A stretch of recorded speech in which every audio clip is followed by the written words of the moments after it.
오늘 우리에게 주신 하나님 말씀 신약 마가복음 9장 33절로 37절까지 말씀입니다. 마가복음 9장 33절로 37절까지 말씀 우리 한 목소리로 합독하시겠습니다. 가버나움에 이르러 집에 계실새 제자들에게 물으시되 너희가 길에서 서로 토론하는 것이 무엇이냐 하시되 그들이 잠잠하니 이는 길에서 서로 누가 크냐 하고 쟁론하였습니다.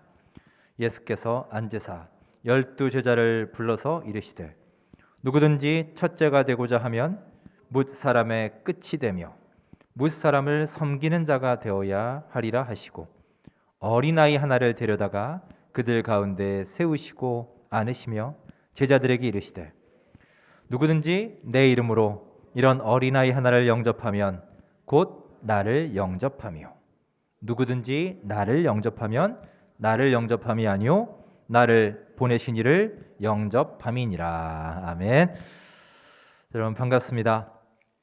지난 주간에는 첫눈도 오고 꽤 쌀쌀했는데 그래도 주말에 좀 날씨가 풀렸죠. 이제 포근한 날씨가 되어서 참 좋습니다. 오늘도 하나님의 크신 은혜와 사랑이 예배하는 우리 모두에게 간절히 넘치시기를 바랍니다. 또 이 시간 각 가정에서 온라인 예배를 드리시는 모든 성도님들에게도 동일한 하나님의 은혜가 함께 하시기를 주님의 이름으로 축원합니다. 자, 이 시간 서로 반갑게 인사 나누겠습니다. 반갑습니다. 잘 오셨습니다. 주님의 은혜가 가득하시기를 평안하시길 바랍니다. 오늘도 귀한 찬양으로 은혜를 나눠주신 세 분 우리 재정부원 수고하시는 분들입니다. 우리 감사의 박수 한번 보내드릴까요? 예, 귀한 찬양 감사합니다. 몇 년 전에 인터넷에서 한 어린이의 훈훈한 오답이라는 제목의 그림을 본 적이 있습니다. 학교에서 시험을 봤는데 결국 그 아이가 그 문제를 틀렸어요. 그런데 그 아이의 답이 참 기억에 남습니다. 자, 어떤 그림인지 한번 보시면서 얘기를 나눌까요? 여러분들 보신 분 꽤 계실 겁니다.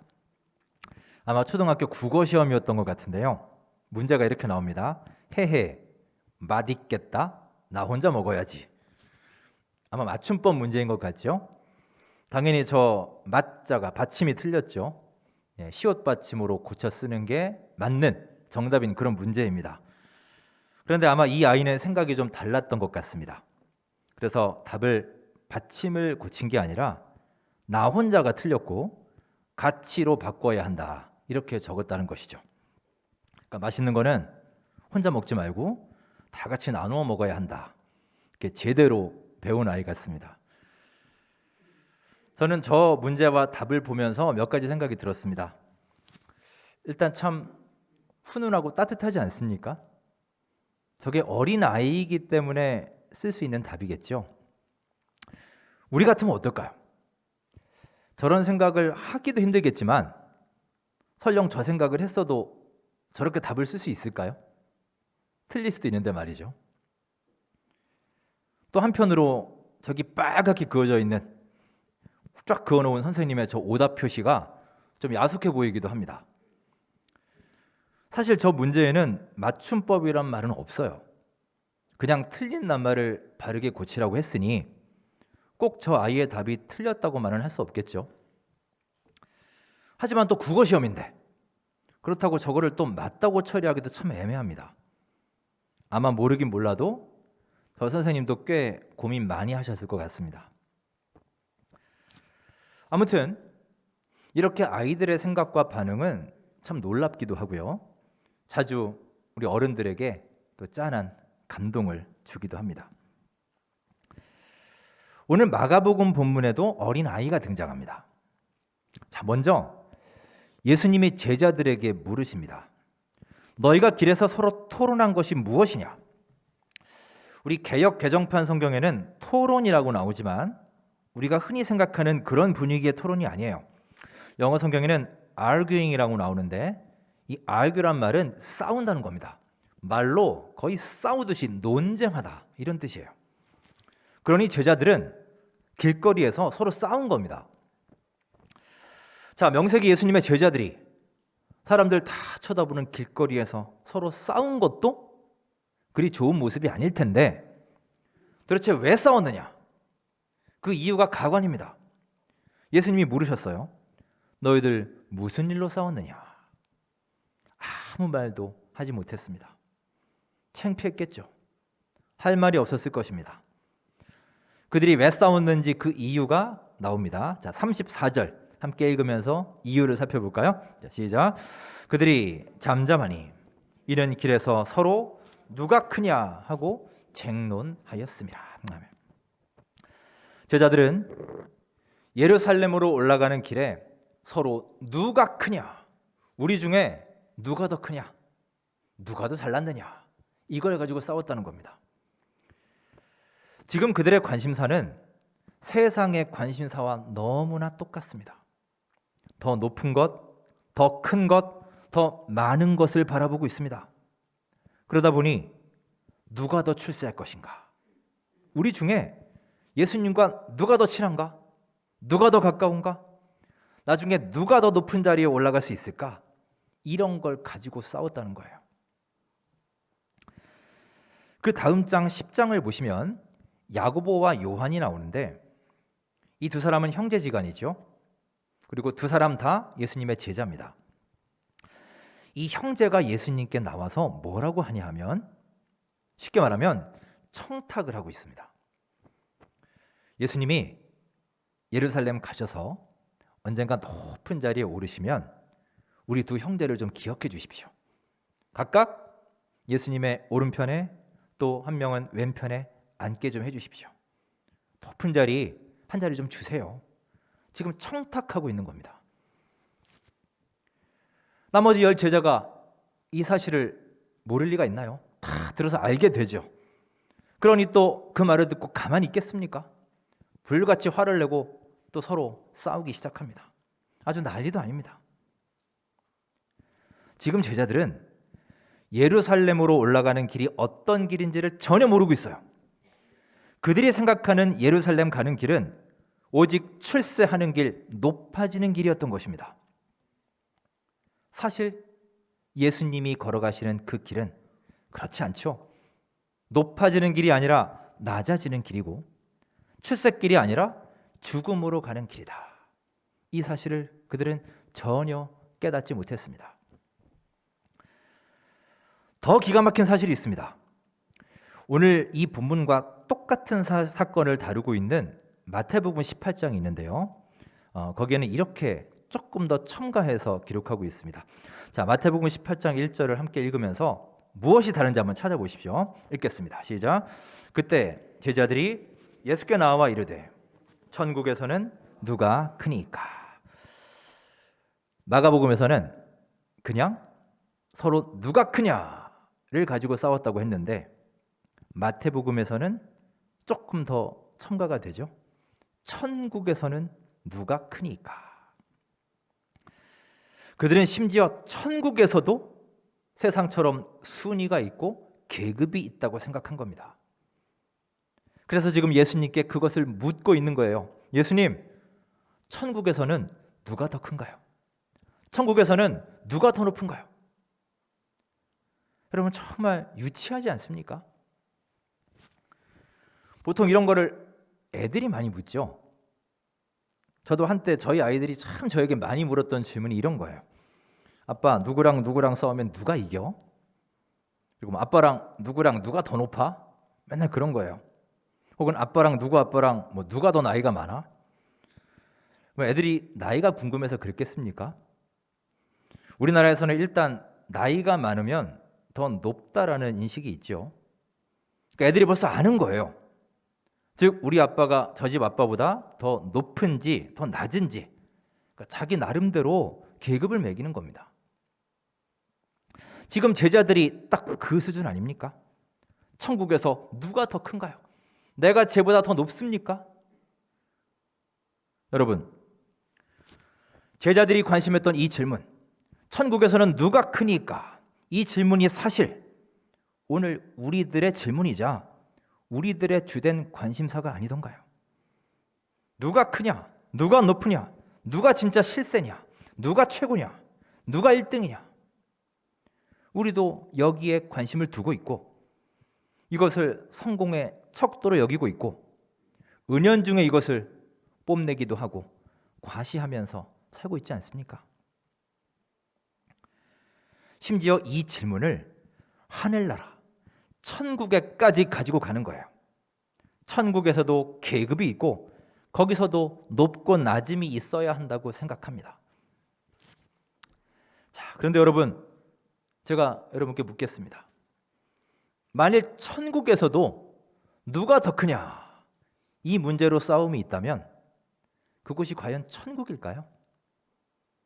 천국에서조차 높은 사람, 큰 사람, 능력 있는 사람들, 부자들, 권력자들이 인정받는다면, 그래서 천국 문 앞에서 우리를 딱 세우고 스탑, 당신 그동안 어떻게 살았는지 이력서 한번 내놔봐, 테스트해야 되겠어, 이런다면 여러분, 그런 천국에 과연 가고 싶을까요?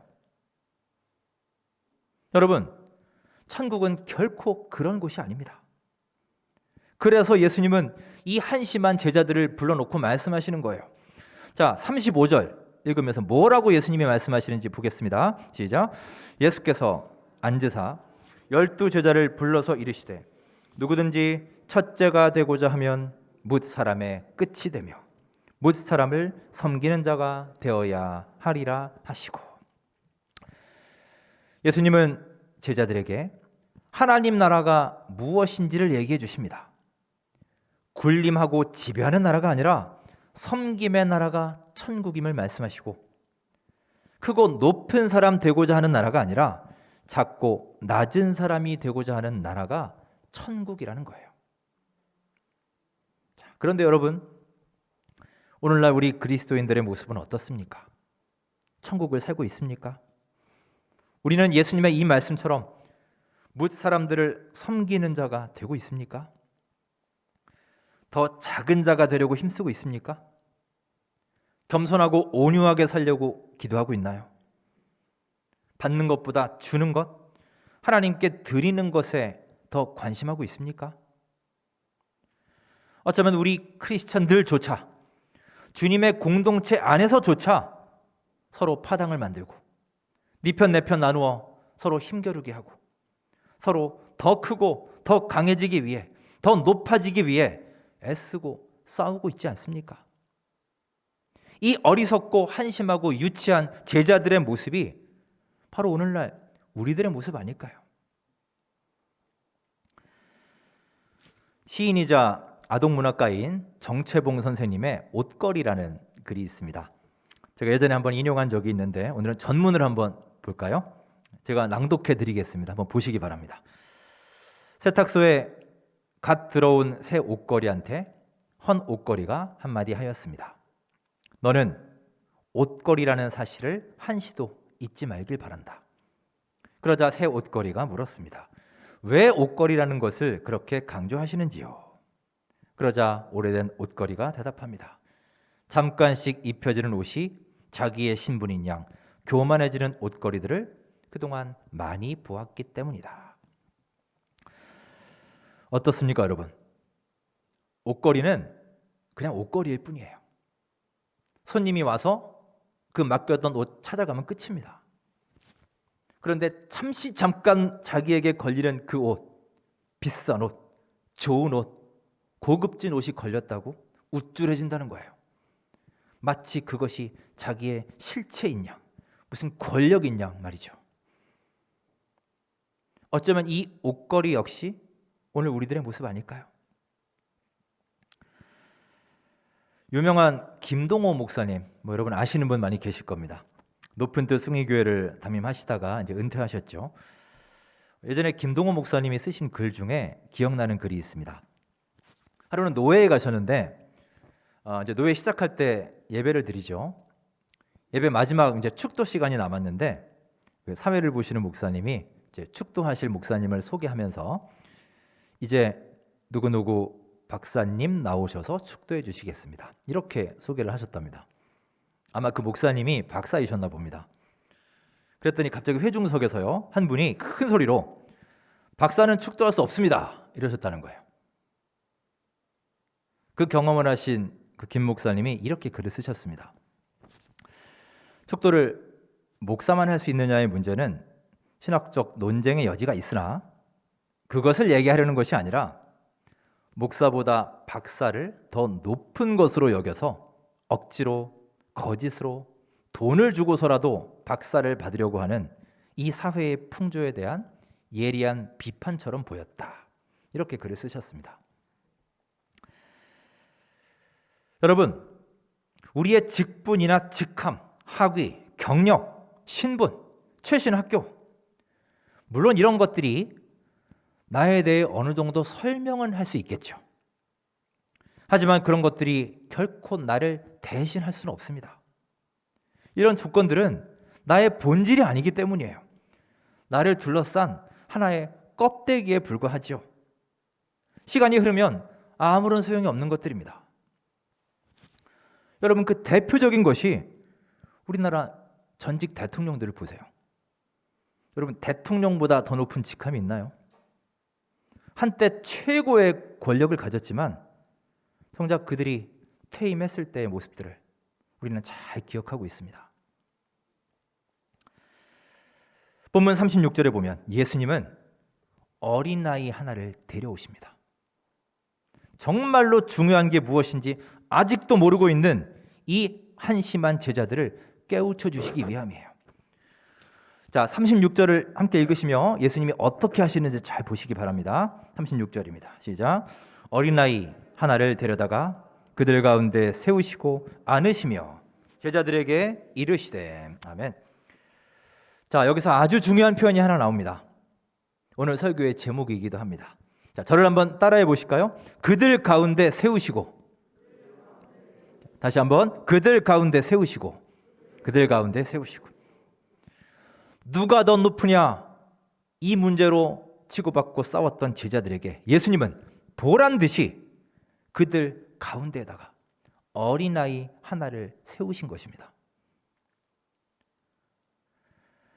여기서 우리는 몇 가지 질문을 할 수 있어요. 첫째, 왜 어린아이를 그들 가운데에 세우셨을까?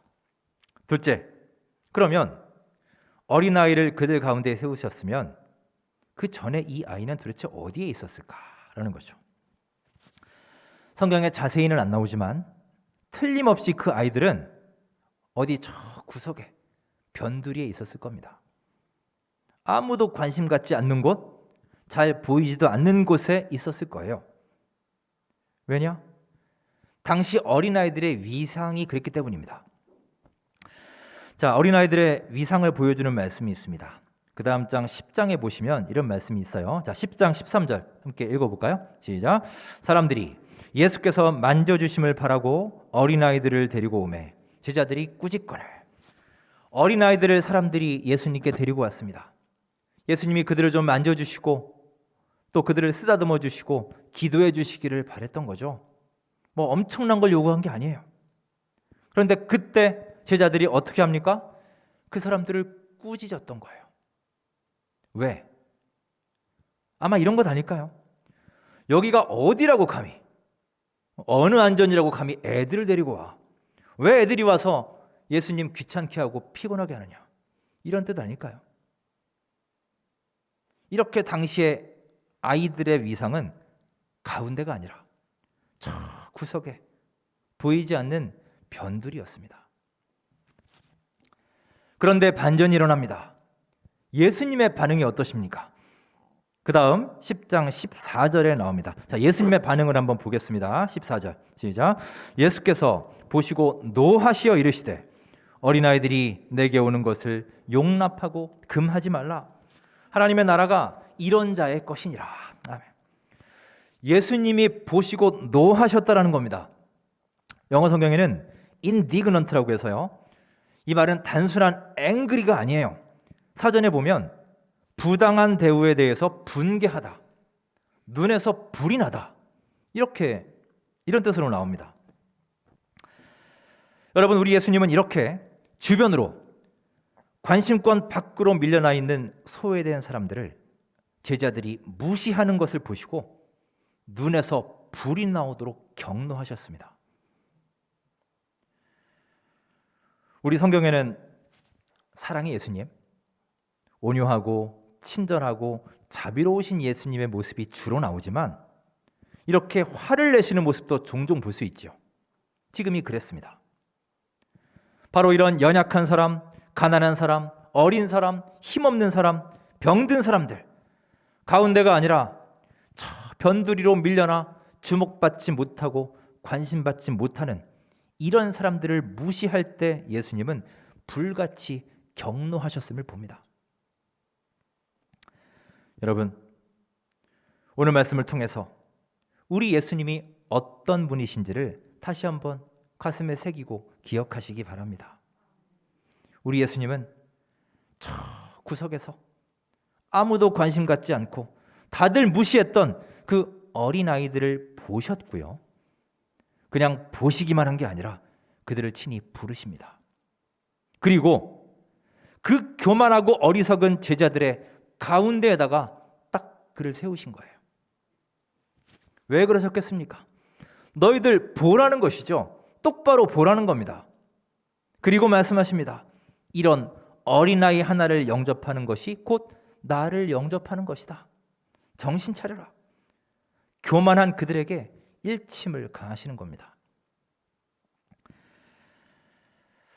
이와 연관된 말씀이 마가복음 3장에도 나오는데요.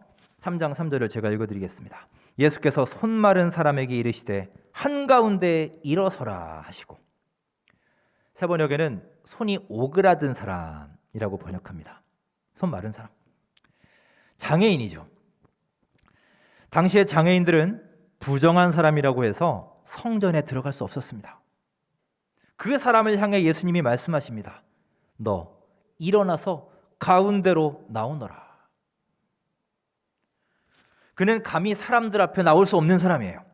저 구석에서 그냥 있는 듯 없는 듯 조용히 지내야만 했었습니다. 성전에 출입조차 안 되는 사람이었어요. 하지만 예수님은 그를 불러주셨고 더욱이 그를 향해 일어나 가운데로 나와라 말씀하신 거예요. 여러분, 이것이 무슨 의미일까요? 예수님께서 이제 그의 인생을 바꿔주신 것입니다. 즉 구석에서 중심으로 그를 옮겨주신 거예요. 그의 변두리 인생이 이제 마침내 가운데 인생으로 변화하는 계기가 된 것입니다. 요즘 강약약강이란 말을 자주 쓰죠. 강약약강.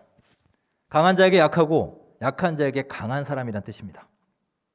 우리 예수님이 가장 증오하시고 가장 분노하시던 대상이 이런 유형의 사람입니다. 우리 예수님은 늘 약한 자들의 친구가 되셨습니다. 가난한 자, 병든 자, 소외된 자, 낮은 자, 장애인들, 어린이들, 사회에서 주변으로 밀려나 있는 힘없고 연약한 지체들을 결코 외면치 않으셨고요. 친히 그들의 손을 잡아주시며 오히려 그들을 저 구석에서 가운데로 이끌어주시는 사랑의 주님이 바로 여러분과 제가 믿고 섬기는 우리 예수님이신 줄 믿습니다. 여러분, 우리가 살고 있는 이 사회는 어떻습니까? 아파트 평수로 계급이 결정되고, 며칠 전에 여러분 보셨죠? 우리 아파트 놀이터에 딴 데 사는 어린이들이 놀러 왔다고 남의 놀이터에 오면 도둑이야 하면서 경찰에다 신고한 그 입주자 대표. 저는 그 뉴스를 보면서 무슨 놀라움이나 안타까움을 넘어서서요, 그냥 헛웃음이 나오더군요. 그분이 인터뷰까지 하시더라고요.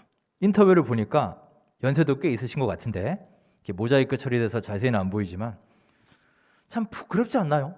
애들 앞에서. 그것도 무슨 권력이라고. 놀이터가 뭐 그렇게 대단한 권력이라고 그 어린 약한 아이들한테 그거를 내세우는 겁니까? 사랑하는 여러분, 우리 예수님은 무시받던 어린이들을 불러주셨습니다. 누가 더 높으냐? 천국에서 누가 더 큽니까? 경쟁하고 싸우고 청탁하고 서로 중심을 차지하기 위해 혈안이 되어 있던 그 제자들에게 어린아이 한 명을 그들 한가운데에 친히 세워주셔서 그 어린 생명과 어리석은 제자들의 인생 모두를 바꾸어 주셨습니다.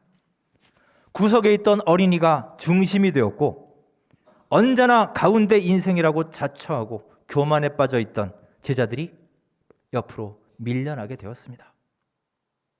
여러분, 먼저 된 자가 나중되는 것, 이렇게 뒤바뀌는 것, 이게 바로 우리 하나님의 크신 계획이며 하나님 나라의 원리인 줄 믿습니다.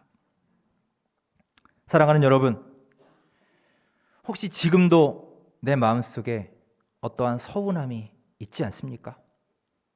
남들보다 많이 갖지 못해서, 많이 배우지 못해서, 힘이 없어서, 스펙이 모자라서, 관심받지 못하고, 나는 주목받지 못해서 늘 내 인생은 구석에만 있는 인생이기에 커다란 외로움과 상실감에 오늘도 아파하고 눈물 흘리고 있지는 않습니까? 하지만 여러분, 낙심하지 마십시오. 우리 하나님께서는 이렇게 우리 한 명 한 명을 지켜보셔서 우리의 삶을 구석에서 중심으로 옮겨주시는 능력의 주님이십니다. 여러분과 저의 인생을 변두리 인생에서 가운데 인생으로 변화시켜 주시는 사랑의 하나님이신 줄 믿습니다. 제자들이 막아서고 무시하던 어린아이들을 부르셔서 그 제자들 가운데 세우신 예수님, 버림받고 차별받고 무시당하고 손가락질 당하는 사람들, 그런 우리들을 외면치 않으시고 가운데로 불러주신 것, 이것이 바로 우리 주 하나님의 거룩한 뜻이고 계획이며 주님의 마음임을 기억하시고 우리 주 하나님을 진심으로 찬양하고 감사하는 우리 모든 원천교회 성도님들 귀한 삶이 될 수 있기를 주님의 이름으로 축원합니다. 기도하겠습니다. 낮은 자의 주님이 되시는 하나님, 끊임없이 높은 곳을 바라보고 더 많은 것, 더 큰 것을 쫓아 살아가는 우리 삶 속에 어떤 것이 더 귀한 것인지 볼 수 있는 영적인 눈을 열어 주옵소서. 완악하고 교만한 제자들 앞에 한 어린아이를 불러 그들 가운데 세워주신 주님, 우리의 연약한 인생도 하나님의 아름다운 계획 속에서 구석에서 중심으로, 변두리 인생에서 가운데 인생으로 변화할 수 있을 줄 믿습니다. 그 믿음을 가지고 하루하루 감사와 감격 가운데 살아가도록 저희들의 삶을 인도하여 주시옵소서. 예수님의 이름으로 기도드립니다. 아멘.